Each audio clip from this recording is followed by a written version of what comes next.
From The Times and The Sunday Times, this is The Story. I'm Luke Jones.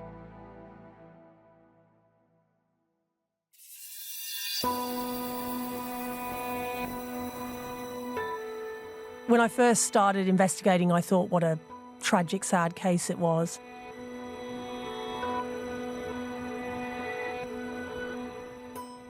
Fiona Hamilton is chief reporter at The Times. She's been reporting on the case of Edward Corns, who died in 2021 at the age of just 19. And then as I saw more of the missed opportunities and the assumptions that were made about Edward, I just thought it was truly shocking. I mean, one of the worst cases I've examined.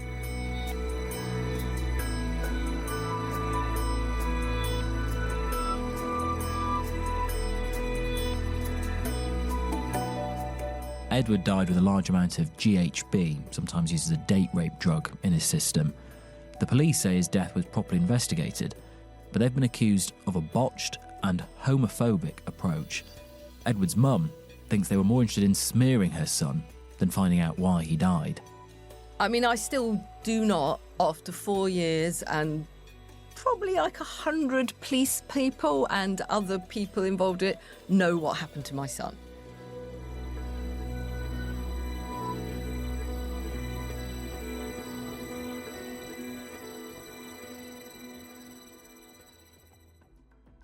Both Miriam and our own Fiona Hamilton will tell us what has happened. The story today, the police, lost evidence, and my fight for the truth.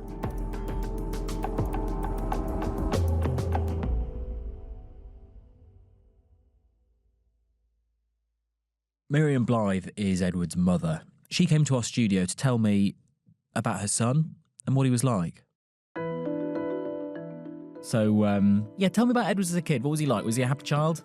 He was an obviously gay child. So he liked to dress in fairy clothes. His friend Lottie, who was one of his childhood friends, came. She brought me flowers yesterday. And she said, do you remember we always used to argue about the fairy dresses? What were his hobbies as a kid? What would he do? He was mainly a gamer. He played Civilization and historical games that involved making societies, building things. I mean, that's where he spent most of his time. And he has his best friend, Sam Price, and she's a gamer as well. So gaming was a big thing for him. Sport, I mean, he was not a sportsman in any way. He couldn't run anywhere. He did actually do karate for kids, but I think that the sensei was kind of quite nice to him. But he did do that for a while. But, he didn't understand football. He didn't understand that whole male thing. Yeah. So, I mean, he was happy in our house. He was very accepted and with our friends. I think he did struggle at school. And he had siblings? Yes, so he has an older sister, a much older sister. So he was the baby of the family. Yeah. Did they get on? Very much so, yeah. I mean, she was like I was like his second mom. And yeah, okay. So, but I mean, he was an incredibly nice kid. He was very sensitive, very aware, very kind, liked cooking, competed with his grandma on who could make the best meringues. He used to like going to art galleries and museums and had a passion for ancient Rome. And he was very, very bright as well. So I think he found school very boring and very confusing. So he must have been really proud when he got into UCL. Yeah, definitely. Yeah, good I know. Uni. Yeah, and for history, there's only like 27 spaces or whatever. Yeah, no, I was so proud when he was so proud as well. Was he anxious about leaving home and doing the whole uni thing? Probably, because he was a mummy's boy. But, I mean, UCL is like half an hour from our house. So, obviously, it didn't work out at all. But the idea was he'd come to UCL and he could pop home within half an hour. Did he have friends in London around university? He had lots of... I mean, we live in London, so he had loads of friends where we are in North London. But on the whole, he hadn't had time to make friends at the university, I wouldn't have thought. Yeah. Tell me about sending him off to university. Did you go down with him to his halls? Yeah, we did. What was it like? It was very fun and organised on the first floor. His actual room, which we were paying a fortune for, was like probably not that much bigger than this area here. And we are sitting in basically a big cupboard. Yeah. It did have a little bathroom to the side. When we actually went to this room, it was a bit like... and you could see him, because he was quite fussy about aesthetics and stuff. It was like, oh... We took him out for lunch, but he was actually very keen on getting back to the halls quickly. And we sort of left him sitting in the kitchen, and I basically said, come home if you're unhappy, which is half an hour away. So that's how we left him. It's like, he was on his phone. I'll be fine. How did he seem? He must have been quite nervous. Yes. He was very good at pretending he was incredibly confident, but he might have been nervous, yeah. So you went off back home, left him to his university life. Yeah. When did you first realise that something was up? I'd spoken to him on the Tuesday. He'd gone to his lecture in the morning, really liked his lecture.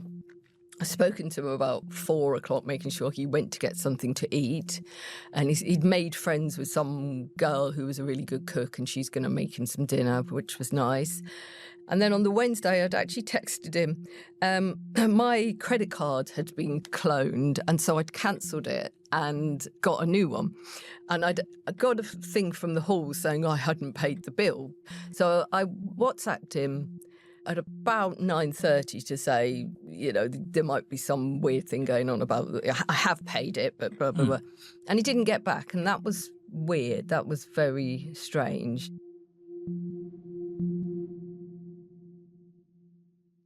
And so I think I rang him about 11 and he didn't answer, but then, he's just got to university, And then I was texting him all day and it was like, no, this is not him.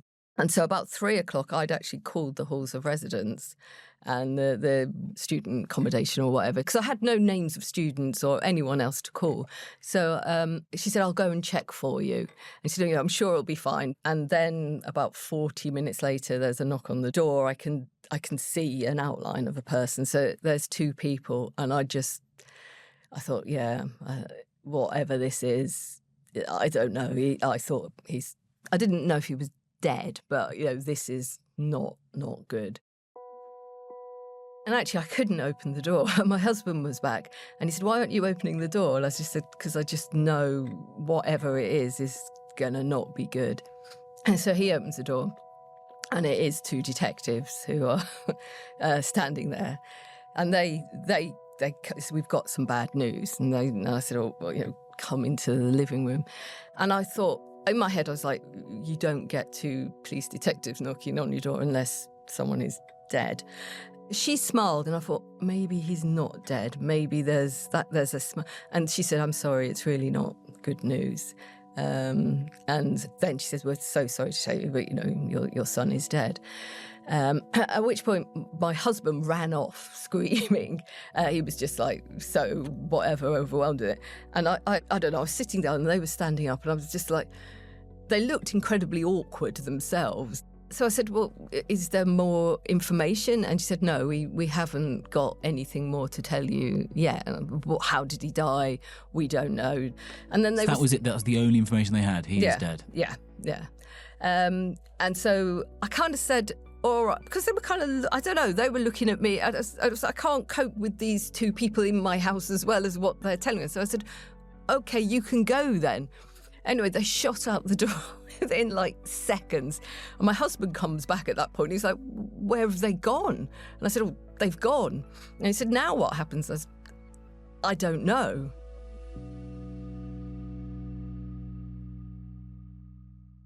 So we sat there. I can't really remember. So this must have been, say, 4 o'clock on the Wednesday. And I can't actually remember what happened, what I did, what I thought from that point until 11 o'clock in the evening. At 11 o'clock, we get a phone call from another detective. And she says, I'm ringing to tell you that we've arrested 2 men for murder of your son. And I'm ringing you to tell you this now because the media are probably going to start piling in to your door. And we want you to no, that's going to happen. What on earth did you make of that? Well, again, I mean, I was obviously in some weird sort of shock sort of thing. So I did say to her, but who have you arrested? Why have you arrested them? And she said, oh, we've arrested them because of their ages. And so I said, well, how old are they? And she said, oh, they're 56 and 58. And because of inconsistencies in their story. So I passed that over the phone to my husband at that point. And he sort of came back and he said, yeah, they're saying 2 older guys are in custody and they have just been charged. He then says, obviously, they're very worried about the media descending on us. So we're going to have to ring, 'cause we've got Robert's elderly parents that lived around the corner. My daughter lives there and they've all obviously got the same surname.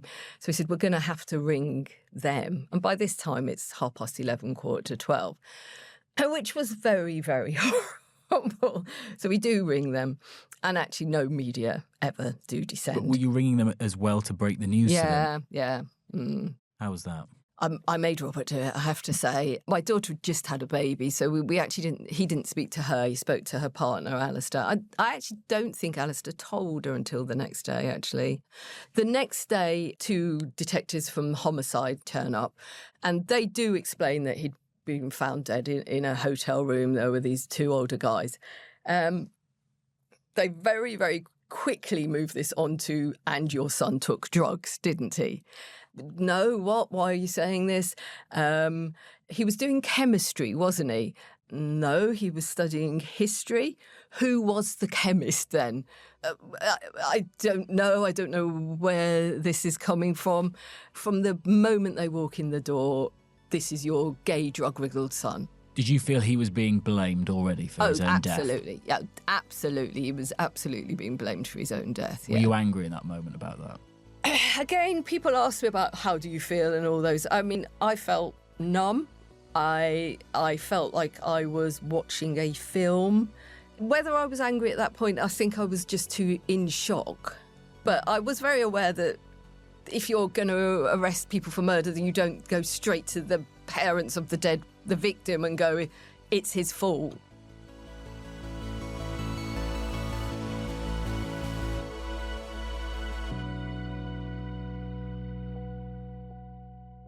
My colleague Fiona Hamilton is chief reporter at The Times. You might have read some of her many pieces of reporting of policing.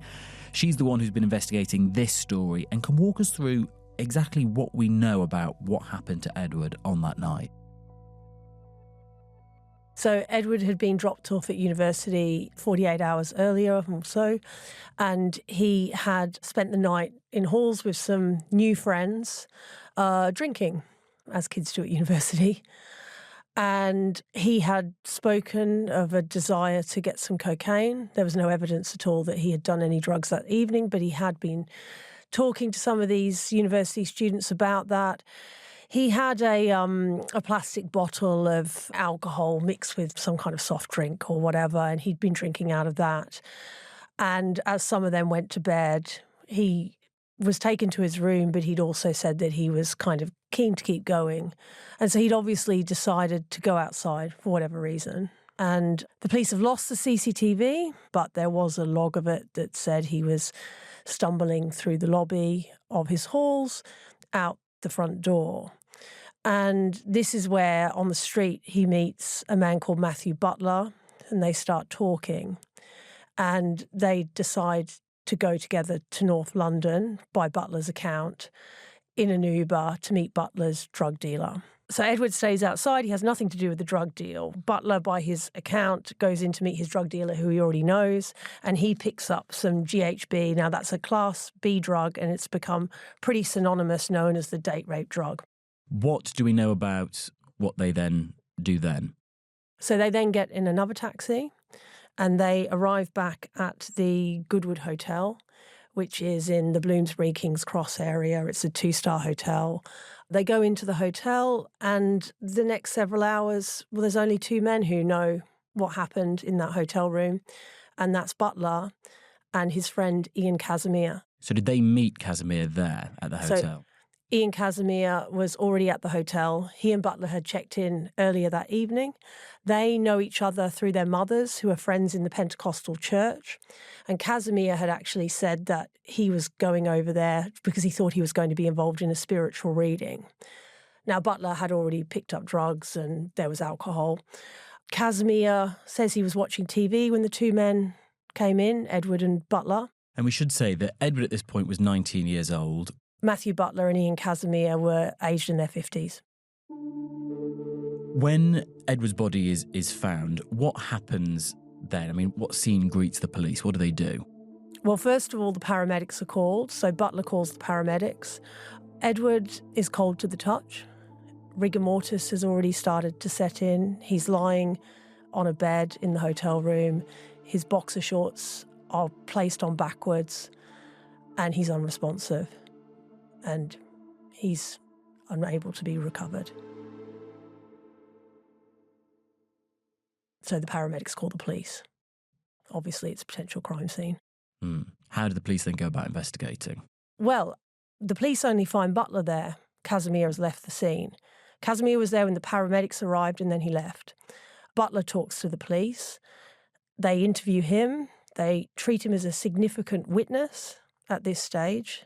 Not a suspect. They catch up with Casimir and they also interview him initially as a significant witness. And when their stories conflict, they're arrested on suspicion of murder. And conflict in what way? So they have very different accounts of what happened in the hotel room. Butler says that he came back with Edward. He claims that Edward was coming on to him. He says that he and Edward had sexual activity on the bed while Casimir pleasured himself, was watching, and that he and Casimir left Edward lying on the bed going to sleep, and they went and had sexual intercourse in the shower of the hotel room. His account has differed at different points, but he says he came back and Edward was lying asleep, that he had been snoring and his eyes were open. And so he thought he'd let him sleep it off. He left the hotel room for a while. He says he went to the shops, he got locked out, and when he came back, Edward was still unresponsive. He tried to redress him before he called the paramedics, and he came under a lot of scrutiny for that at the inquest. Why did you not call the paramedics immediately? Why did you take the time to dress him? And he said he was trying to revive him. He did call the paramedics and they came. Casimir's account is very different. He says he was watching TV, that Edward and Mr. Butler came back and they were chatting. He was watching TV, they were talking to each other, and that there was no sexual intercourse between any of them. They were arrested on suspicion of murder as a consequence of their conflicting accounts. And so the case was then handled by the Major Investigation Team, which investigates homicides and other serious crimes at the Metropolitan Police. But they were later given no further action. And the police insist that the death is non-suspicious. So as far as the police were concerned, at the end of that investigation, Edward had willingly gone along to this hotel. He had consumed too many drugs with them willingly and had, accidentally overdosed and killed himself. Yeah, that was the police narrative, and I think it's pretty clear that that was the framing from early on in the investigation. So I suppose in a homicide inquiry, there's quite a lot of avenues that you would expect the police to take.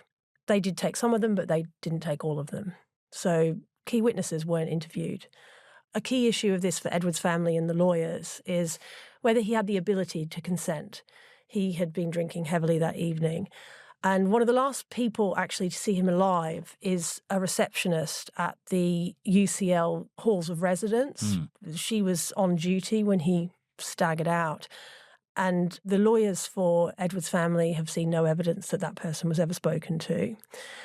We know he got in these two Ubers. One of the Uber drivers was never tracked down. Another one was interviewed, but not until 2023. So that's 2 years later, and he said he had no recollection.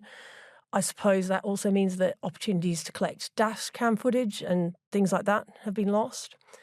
The loss of the CCTV evidence in particular is really shocking. After another really controversial case highlighted really big shortcomings in how the Met handles and stores evidence, they created this operation called Operation Sweep, where audits were done every few months of how evidence and exhibits were being stored and looked after. And in Operation Sweep, an audit to make sure that evidence was properly handled, the Met lost evidence in Edward's case.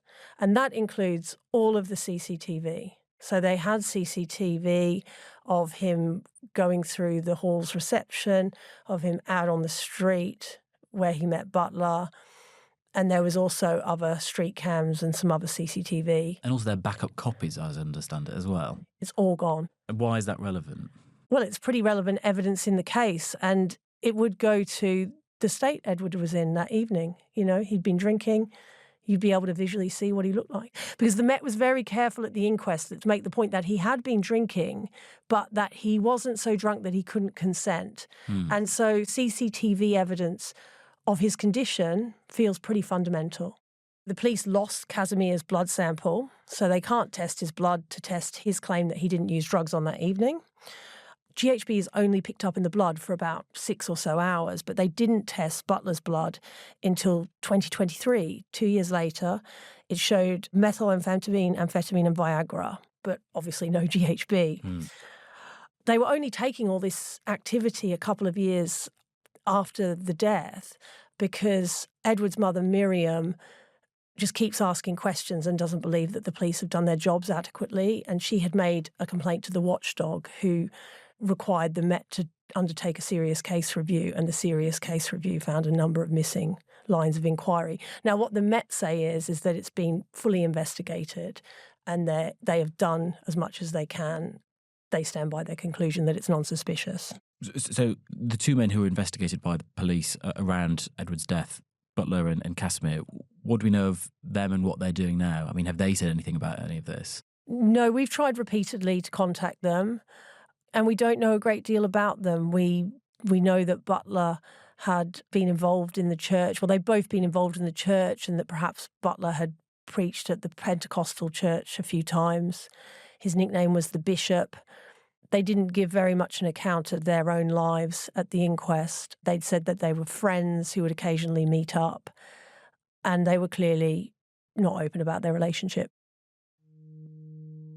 How does the family account for how all of this has been investigated? Well, the family think it's shameful. Yeah, they think that from the very beginning, police saw Edward as young, gay and promiscuous and using drugs, and that was how the investigation was framed from the start. They fundamentally believe that had Edward not been a gay man, the case would have been treated in a different way.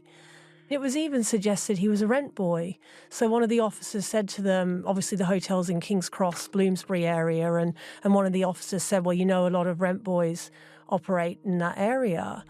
And Miriam and Robert were going, what are you talking about? He went to university in that area, one of the most prestigious universities in the country. So the first or second meeting with detectives, Edward had a large amount of money in his bank account, and the police had assumed that it was because he was a sex worker, and he'd actually had an uncle who died, and it was an inheritance from that. There was an LGBTQ plus liaison officer assigned to the family who came to visit them, and he said things like, well, with man-on-man sex, anything can happen, and that gay men like to use trays of drugs. And he made sweeping statements and assertions like that.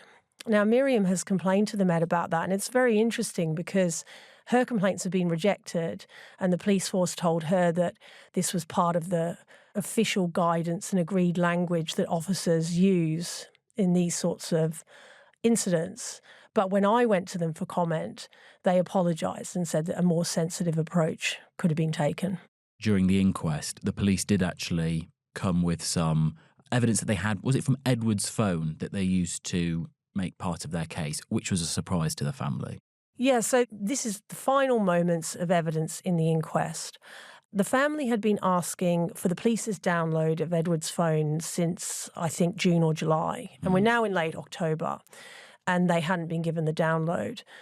And then suddenly the senior officer who was giving evidence at the inquest used evidence from that phone. They used the phone download to suggest that Edward was a drug dealer who had met with older men. And they said this was obviously a relevant part of the investigation. Now, it was a pretty horrible part of the inquest because there were a lot of Edward's friends in the room and, of course, his family, and they were crying outside because they knew him very well and they felt that this smeared his character but also was an inaccurate representation of him. The family, because the Met had brought that up, were finally able to have a look at the downloads, although they couldn't interrogate them properly before the end of the inquest because the coroner gave her verdict within the next couple of hours.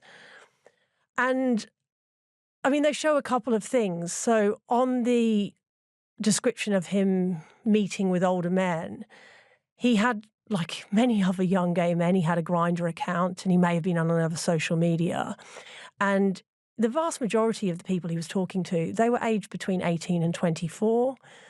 The oldest person was in their early to mid-30s, but there's no evidence he met that person. So there's a big age difference there between the people he was talking to and the two men that he spent his final hours with. And then on the drug dealing allegations, there was quite, look, you can't shy away from this. He talked with his mates about drugs. He took drugs to parties and his friends shared them.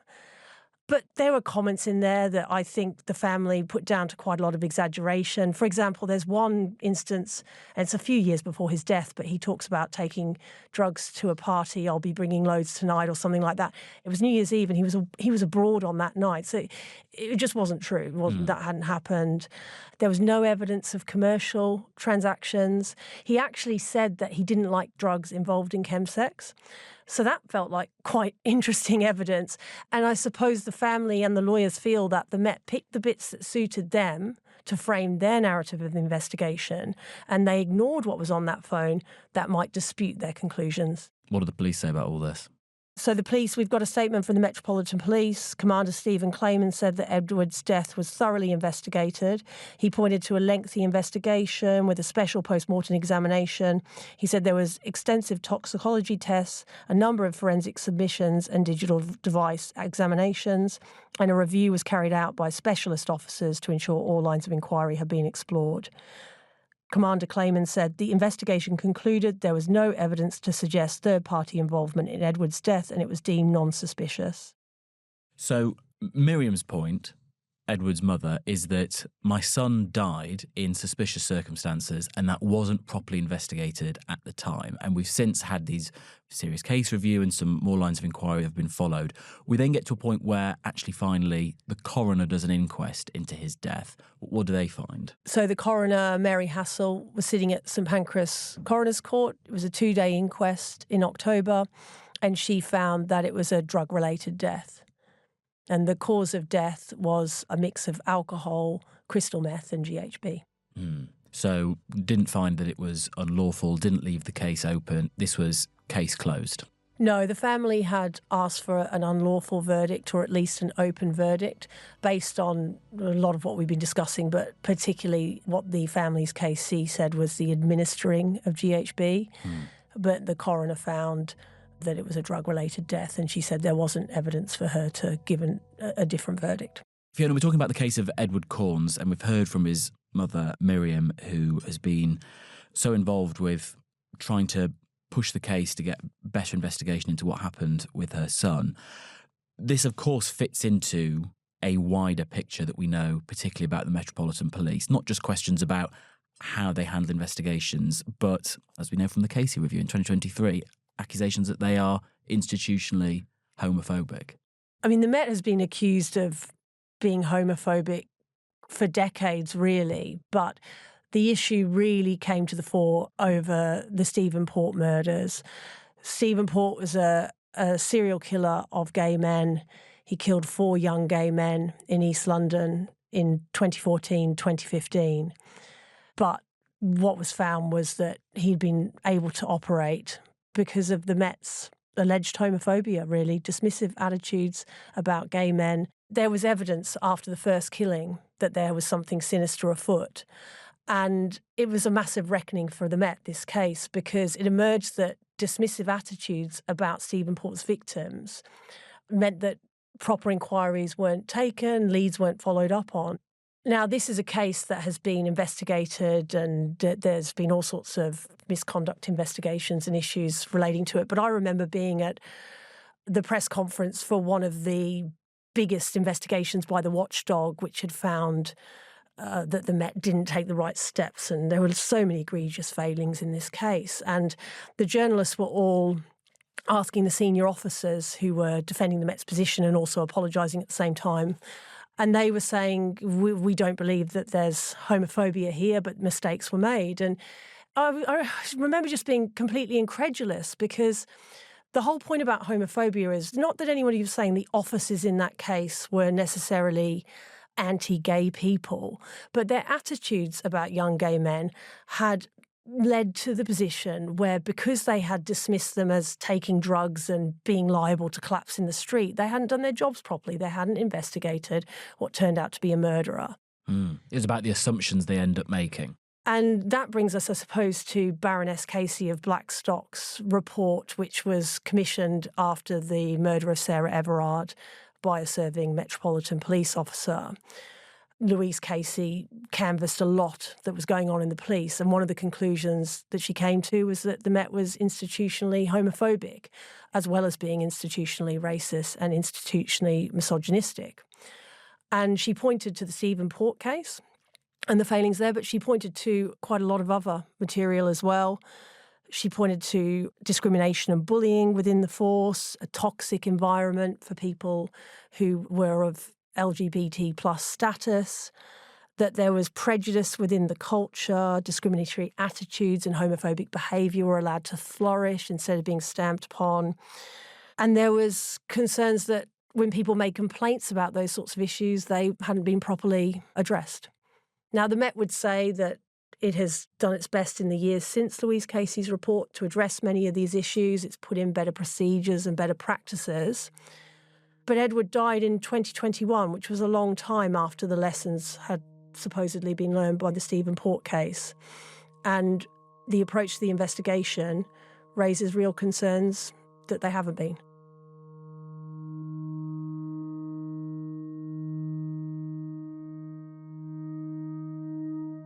I still do not, after 4 years and probably like 100 police people and other people involved in it, know what happened to my son. And this is in central London. Yeah. Where there is CCTV. Yeah. There were people who saw him before he died. Yeah.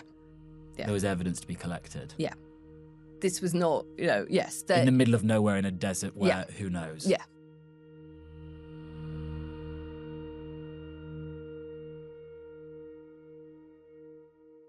Has all of this not allowed you to grieve properly, do you think?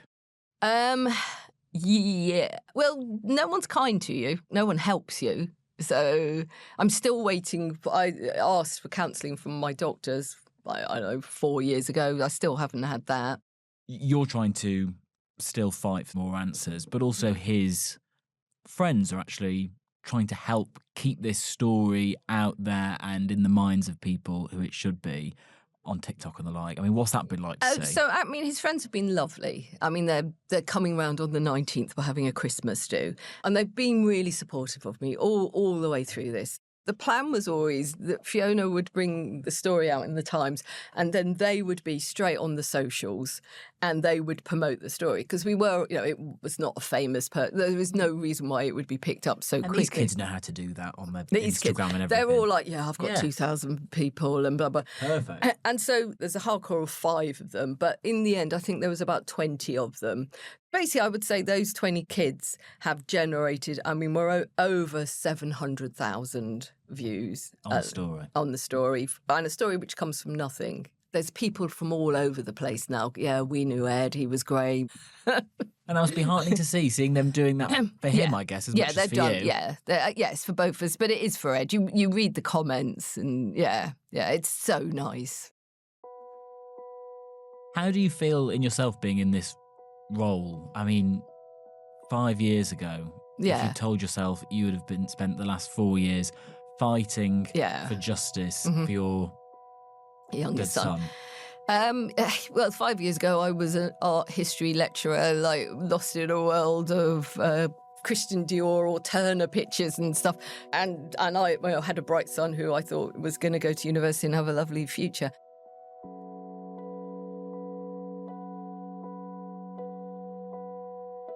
This was never I never thought this would happen to begin with, I was embarrassed because of what the Met had done to us. But, in terms of, maybe he was promiscuous, all of that sort of stuff. But I actually don't feel like that in any way now. They have smeared his life and his personality. But also, the point is, you can be a promiscuous young gay man in London who takes drugs and not end up dead. You can. And if you do, have it properly investigated. Yes, I will agree with you. Yeah. Mm. Yeah.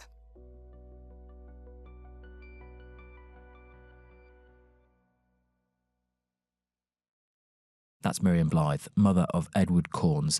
Fiona's original story, the one she mentioned, is at thetimes.com. We'll put a link to that in the description to this episode. Thank you to her and to our own Fiona Hamilton, Times chief reporter. And to you for listening. If you found this an interesting listen, do share it with somebody else who you think might want to hear it too. That is it from us. Today's producer was Shabnam Grewal. Executive producer is Kate Lamble. Sound design was by David Crackles. And theme composition was by Mauro Seto.